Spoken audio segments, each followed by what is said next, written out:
नमस्कार. मी भाऊ तोरसेकर. तुम्ही बघत आहात प्रतिपक्ष. मित्रांनो, उद्धव ठाकरे यांना अजूनही खुडी आशा आहे. खुडी आशा आहे. विशफुल थिंकिंग असं इंग्रजीत ज्याला म्हणतात, की अजूनही मुंबईचा महापौर हा ठाकरे ब्रँडचा होईल ही अपेक्षा आहे. आणि तो होणार नाही असं मी सुद्धा म्हणत नाही. किंबहुना सगळ्यात आधी प्रतिपक्षवर मी एक व्हिडिओ 8-10 दिवसापूर्वी टाकलेला आहे, की ठाकरे हरले तरीही मुंबईमध्ये ठाकरे म्हणजे शिवसेनेचा महापौर होऊ शकतो जर भारतीय जनता पक्षाने शरद पवारांचा हंडोरे पॅटर्न वापरला तर. हा व्हिडिओ मी 8-10 दिवसापूर्वी टाकलाय, की मोठा पक्ष 100 नगरसेवक जरी भाजपने निवडून आणले तरीही शिवसैनिक हा मुंबईचा महापौर होऊ शकतो. कारण असं यापूर्वी झालेलं आहे. 1992 साली ज्या वेळेला शरद पवार मुख्यमंत्री होते आणि त्यावेळेला पहिल्यांदा रिपब्लिकन पक्षाला सोबत घेऊन रामदास आठवले यांच्या रिपब्लिकन गटाला सोबत घेऊन काय 20-25 जागा वगैरे मुंबई महापालिकेच्या शरद पवारांनी या आठवले गटाला दिल्या होत्या आणि त्यातून 11 किंवा 12 नगरसेवक निवडून आले होते. त्यापैकी दयानंद मस्के यांना महापौर पद द्यायचं असं ठरलं होतं. पहिला महापौर आरपीआयचा, पण दयानंद मस्के यांना काहीतरी तांत्रिक अडचण आली म्हणून चेंबूरचे चंद्रकांत हंडोरे यांची वर्णी लागली आणि काँग्रेसकडे प्रचंड बहुमत असताना सुद्धा चंद्रकांत हंडोरे हे आरपीआयचे महापौर झाले. काँग्रेसच्या पाठिंब्याने 10 का 12 नगरसेवक असताना 100वर नगरसेवक असलेल्या काँग्रेसने हंडोरेंना महापौर केलेलं होतं. आणि तुम्हाला आठवत असेल तर हंडोरे हेच मुंबईत झालेल्या दंगल काळामध्ये 92-93च्या मुंबईचे महापौर होते. तेव्हा आज सुद्धा भाजपने मनात आणलं तर शिंदे गटाचा शिवसैनिक हा महापौर होऊ शकतो. तो ठाकरे ब्रँडचा नसेल मी म्हटलेलं आहे. शिवसैनिक असू शकतो पण ठाकरे ब्रँडचा नसेल याची ग्वाही मी फार पूर्वी दिलेली आहे. जो उद्धव ठाकरेंना हवा तो माणूस महापौर होणार नाही याची काळजी भाजप घेईल. भले तो भाजपचा असेल नसेल, पण तो ठाकरे ब्रँड म्हणणारे जे लोक आहेत त्यांच्या पसंतीचा नसेल याविषयी निश्चिंत राहा, हे मी वारंवार सांगितलेलं आहे. पण दुर्दैव कसं असतं बघा, की याच भाजपवाल्यांनी मला वाटतं 1992 मध्येच ज्या वेळेला शिवसेनेच्या हातून सत्ता निसटली आणि काँग्रेस मोठ्या प्रमाणात यशस्वी झालं, तेव्हा 92च्या महापालिका निवडणुकीमध्ये भाजपने मुंबईत शिवसेनेबरोबर युती तोडलेली होती आणि त्याचाच फायदा घेऊन काँग्रेसला बहुमत मिळालेलं होतं. म्हणजे इकडे शिवसेना भाजप युती विधानसभा लोकसभेत असतानाही तोडली होती भाजपने आणि भाजप 24-23 वर अडकला होता. पण दुसरीकडे आपली लंगडी बाजू ओळखून शरद पवारांनी काँग्रेसच्या मुंबईच्या शाखेला रिपब्लिकन पक्षाबरोबर युती करायला लावली, आघाडी करायला लागली, जागा वाटप चांगलं झालं आणि आरपीआयचे सुद्धा 13 नगरसेवक निवडून आले होते. पण तेव्हा कोणी ह्यांच्या बरोबर असल्यामुळे ते तुटल्यामुळे काँग्रेस विजयी झाली असं म्हटलं नाही. आज मात्र काँग्रेसमुळे शिवसेनेचे किती पडले हे सांगतात. पण त्यावेळेला भाजपने युती तोडली म्हणून शिवसेनेचा पराभव झाला आणि त्याचा फायदा काँग्रेसला मिळाला, हे 1992 मध्ये कोणी सांगितलं नव्हतं. हे सगळे आता निवडणूक इलेक्शन पंडित वगैरे रोज रोज विश्लेषण करतायत. ओआयसी मुळे किती शिवसेनेचे पडले, काँग्रेसमुळे शिवसेनेचे किती पडले. भाजपमुळे असेच 1992 मध्ये 33 वर्षापूर्वी शिवसेनेच्या हातून सत्ता गेली, ती भाजपने युती तोडल्यामुळे गेली होती. तेव्हा शिवसेनेची सत्ता गेली याचा ज्यांना आनंद झाला होता त्यांना आज उद्धव ठाकरे यांच्या हातून सत्ता गेली म्हणून उर बडवत आहे. तेच निखिल वागळे, तेच कुमार केतकर असतील, तेच सोकॉल्ड पुरोगामी पत्रकार आहेत 33 वर्षापूर्वीचे, ते आज शिवसेनेच्या पराभवासाठी मातम करतायत, ऊर बडवतायत.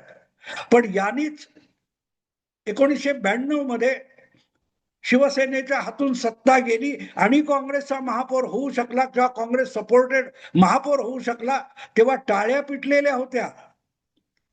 आजही भाजपमुळेच सत्ता गेली आहे आणि तेव्हा काँग्रेसमुळे सत्ता गेली होती. सत्ता गमावणारी तीच शिवसेना होती उद्धव ठाकरेंची.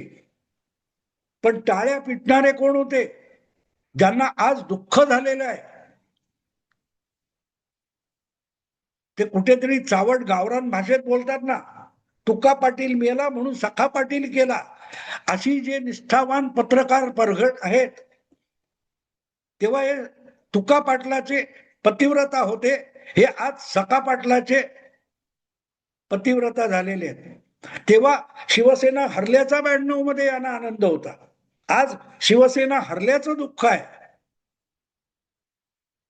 ही यांची पातिव्रत्य बघितलं की कळतं की वेश्या देखील यांच्यापेक्षा अधिक पवित्र असतात. असो, मला त्यात जायचं नाहीये. पण कुठल्या आधारावर शरद उद्धव ठाकरे म्हणतात की देवाची कृपा झाली तर, आत्याबाईला मिशा असत्या तर, असा एक वाक्प्रचार आपल्या मराठी भाषेत आहे. पण आत्याबाईला मिशा असत्या तर तिला कोणी आत्या म्हटलंच नसतं, ती काका झाली असती. तेव्हा आत्याबाईला मिशा नसणं हे जितकं वास्तव आहे, तितकंच उद्धव ठाकरे यांच्या इच्छेनुसार, पसंतीनुसार महापौर होणं अशक्य आहे. पण गेले 2 दिवस आपण बघतोय की आत्याबाईला मिशा असत्या तर, आत्याबाईला मिशा आल्या तर, अमुक तमुक काय ते क्रीम लावलं तर आत्याबाईला सुद्धा मिशा येऊ शकतात. एकनाथ शिंदेची दाढी निघेल आणि ती उद्धव ठाकरे किंवा राज ठाकरे यांच्या गालाला चिकटल्या तर, आहे की नाही? आत्याबाईला मिशा असणं आणि शिंदेची दाढी राज किंवा उद्धव ठाकरेंच्या गालावर चिकटणं, यामध्ये काय फरक आहे का मित्रांनो? याला विशफुल थिंकिंग म्हणतात, खुडी अपेक्षा म्हणतात की कुठूनही भाजपचं, देवेंद्र फडणवीसाचं नाक कापलं जाणं, यासाठी असोसलेला जो विश्लेषक वर्ग आहे, जो आपल्याला पुरोगामित्वाचं लेबल लावून खंड फिरत असतो, त्याचं हे विशफुल थिंकिंग आहे. मग त्यांना कधीतरी जरांगे पाटील यांनी मुंबई ओलीस ठेवली तर जेनजी आल्याचा साक्षात्कार होतो आणि एक दिवस हायकोर्टाची दमदाटी झाल्यावर जरांगे पाटील घाशा गुंडाळून मुंबईच्या बाहेर पळून जातात आणि यांच्या आशेवर पाणी पडतं. त्यांना जरांगे पाटीलचं यश नको असतं, त्यांना मराठा आरक्षणाशी कर्तव्य नसतं, त्यांना भाजपचं नाक कापलं जाणं, फडणवीसाचं नाक कापलं जाणं यात इंटरेस्ट असतो. आणि म्हणूनच उद्धव ठाकरे यांना जे आज पंख फुटलेत आणि ते उडायचा प्रयत्न करतायत, तेव्हा त्यांनी एक गोष्ट लक्षात घ्यावी की ठाकरेंचं भलं व्हावं, ठाकरे ब्रँड चालावा, अशी यापैकी कुणाही पुरोगामी पत्रकाराची किंचितही इच्छा नाही. उद्धव ठाकरेंपेक्षा असे पत्रकार हे खरे खुरे भाजपचे विरोधी पक्ष आहेत. त्यांना भाजपचा पराभव होणं, भाजपचं अपयश येणं, भाजपला अपशकुन होणं, यामध्ये कमालीचा इंटरेस्ट आहे. आणि मग त्यासाठी कधी उद्धव ठाकरे चालतात, त्यासाठी कधी आणखीन कोण, लालू प्रसाद यादव चालतात, कारण ही बांडगुळ आहेत. हे आपला राजकीय अजेंडा पुढे चालवण्यासाठी एखादं रसरशीत झाड पकडतात, त्याच्यावर चढतात आणि त्या झाडाचा, त्या वनस्पतीचा अन्नरोध शोषून ते झाड मारून टाकतात. असल्याच लोकांच्या अट्टाहासामुळे, प्रयासामुळे, दबावामुळे 1999 साली जनता दल, शेतकरी कामगार पक्ष, मार्क्सवादी कम्युनिस्ट पक्ष, रिपब्लिकन गट असे सगळे छोटे मोठे राष्ट्रवादी आणि काँग्रेसच्या बरोबर गेले 26 वर्षापूर्वी. ही पत्रकारांनी आणलेला दबाव होता की शिवसेना भाजप युतीला सत्तेबाहेर बसवायचे.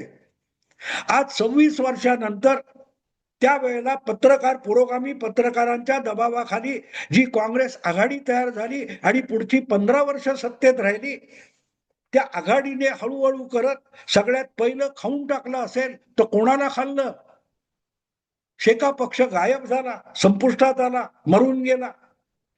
जनता दल नावाचं कोणाला आठवण पण होत नाही. काय ते देवेगौडा कर्नाटकात जनता दल सेक्युलर टिकवून बसले तेवढंच. रिपब्लिकन पक्षात आता चिरफोळे उडाले, मार्क्सवादी कम्युनिस्ट नामशेष होऊन गेले. कारण हे हिंदुत्वाच्या विरुद्ध असलेले आणि स्वतःला सेक्युलर म्हणणारे तोतया इस्लामिस्ट पत्रकार जे आहेत ते कुठच्याही जिहादीपेक्षा कट्टर अँटी हिंदुत्व आहेत. आणि हे त्यांचं स्वप्न आहे की त्यांना भाजप मेलेला अपयशी झालेला बघायचा असतो. आणि त्यामुळे मग ते जे काय भुलैया निर्माण करतायत की अजूनही ठाकरेंचा महापौर होऊ शकतो, मग बेरजा दाखवायच्या, इकडचे तिकडचे तिकडचे तिकडचे आणायचे आणि बघा 114च्या पुढे होऊ शकतं. कारण भाजपकडे तर 89 किंवा 90 आहेत. उरलेले बिगर भाजप नगरसेवक आहेत. 227 मध्ये 137 नगरसेवक हे भाजपचे नाहीत. हा, त्यामध्ये 29 एकनाथ शिंदेचे आहेत. आणि एकनाथ शिंदे इकडे आले तर, आत्याबाईला मिशा असत्या तर, एकनाथ शिंदेची दाढी उद्धव ठाकरे राज ठाकरेंच्या गालावर चिकटली तर, पण असं होणार नाही. पण हा भुलैया ऐकायला उद्धव ठाकरेंना आवडतो. आणि त्यामुळेच उद्धव ठाकरे यांचा पक्ष त्या शेका पक्ष वगैरे यांच्यासारखा आज रसातळाला गेलेला आहे. त्याचं कारण मीडिया ड्रिव्हन अजेंडा. पत्रकार आणि मीडियात बसलेले लोक उद्धव ठाकरे किंवा सेना काय ती उभाठा शिवसेना काय करेल हे मीडियात बसलेले लोक ठरवतात आणि उद्धव ठाकरे त्यांच्या मागून फरफटत जातात. काय झालंय बघा, 6 वर्षापूर्वी काय झालं ते बघा. 2019च्या निवडणुका संपल्यानंतर भाजपला प्रचंड यश मिळालेलं असलं, 102 आणि बहुमत महायुती म्हणून, तरी उद्धव ठाकरेंना तिथून फोडायला शरद पवारांनी डावपेच केले.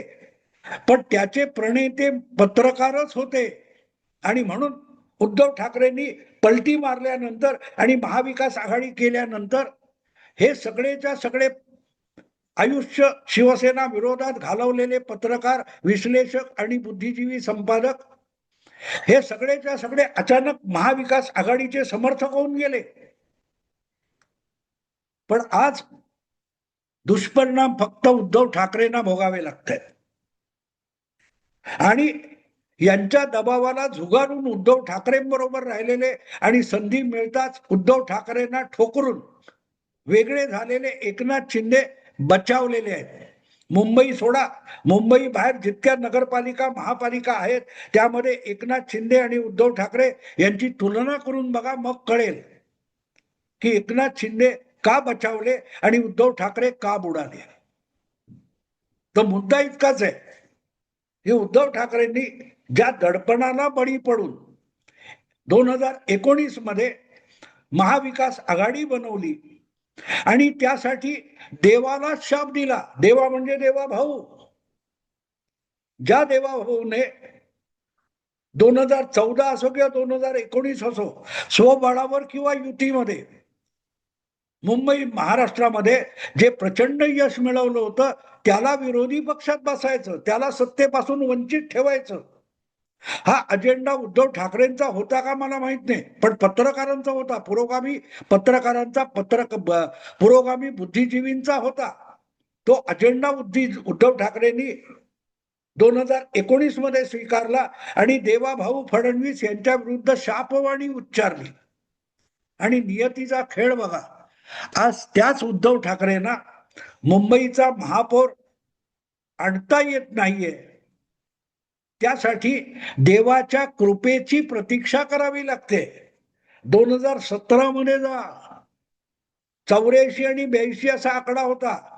महाराष्ट्राची सत्ता ज्या माणसाच्या हाती होती तो नगरसेवक विकत घेऊन सुद्धा मुंबईत भाजपचा महापौर बसू शकला असता. पण देवाची कृपा झाली आणि फडणवीसांनी जाहीर करून टाकलं की नो, शिवसेनेचा महापौर होईल आम्हाला पालिकेतलं कुठलंही सत्तापद नको, आम्ही शिवसेनेबरोबर राहू. आणि म्हणून 31 नगरसेवक असलेला काँग्रेस पक्ष हा मुंबई महापालिकेत विरोधी पक्ष म्हणून बसला होता. आणि 82 सदस्य असलेला भाजप हा उद्धव ठाकरेंना कृपा करायची म्हणून महापौर देऊन बसला होता. पण कृपा तुमच्या पदरी तेव्हा येते जेव्हा ती कृपा आहे हे कळावं लागतं, आणि कृपेसाठी कृतज्ञ असावं लागतं. तुमचे 84 नगरसेवक असताना 82 नगरसेवकांचा पाठिंबा देऊन घोडे बाजार देवा भाऊने संपवला होता. पण ती कृपा आहे, हक्क नाही, हे समजण्या इतकी बुद्धी उद्धव ठाकरेंकडे नव्हती, आणि त्यांना चण्याच्या झाडावर चढवणाऱ्या सेक्युलर पत्रकारांकडे नव्हती. म्हणून उद्धव ठाकरे इतके देशोधडीला लागले राजकारण. आणि आज परत एकदा त्याच मुंबई महापालिकेत आपला महापौर यावा म्हणून देवाची करुणा भाकली जाते. ज्यांना देवाची कृपा कळत नाही त्यांना वरदान देऊन देवा करणार काय? एकदा वरदान देऊन देवा फसलेला आहे. त्या देवाची कृपा तुमच्या बाजूला येणार नाही. आणि म्हणून हे सगळं गोंधळ चालू राहू द्या. मी दुसरा व्हिडिओ केलाय, 22 तारीख पर्यंत हे नाटक चालेल, नंतर काय होतील ते बघू. आत्ता थांबतो. आवडलं लाईक करा, शेअर करा, आणि प्रतिपक्षाला सबस्क्राईब करा. नमस्कार.